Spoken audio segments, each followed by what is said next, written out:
The thing with placing above ground Centricon stations is finding suitable places to put them.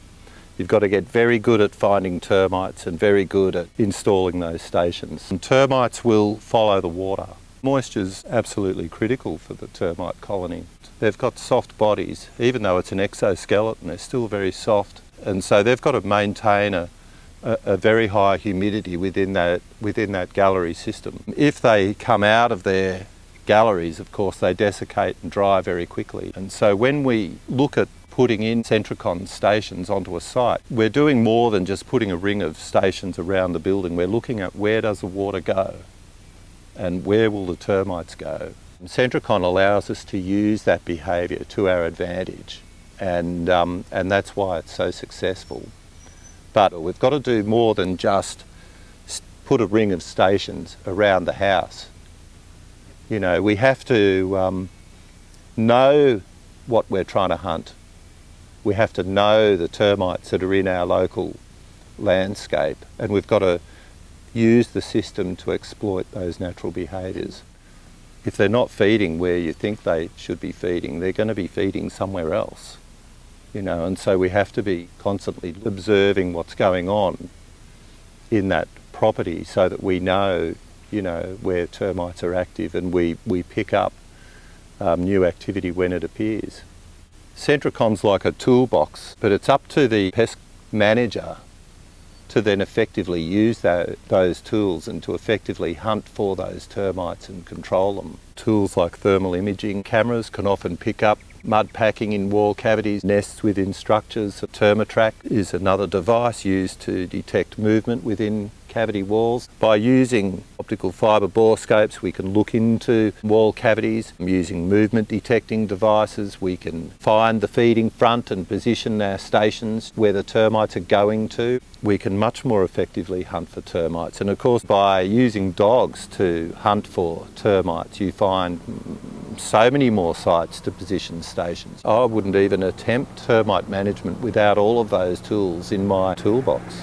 It absolutely relies on the technical skill of the technician who's using the product. The termites are following the grain of the timber, and they'd be very reluctant to cross that area. And often you see sites where you see a row of stations kind of moving across the floor, you know, as they're following the termites. And often they, you know, on sites like that, they'd be better off hunting more for the entry points and installing Centricon at those mud leads. The same when applying Centricon to structural timbers in a roof, for example. It's far better to go to an area where the mud is already coming out, where they're already like being forced around a knot or something in the timber, and I can install the station with as little and often no disturbance to that mud at all, that the moisture from the Centricon is just going to ooze through it, and the termites are going to go, what's going on out there? And they'll find it themselves. It's a matter of learning all of those different places where it's going to be useful to place Centricon. That's the skill, that's the art,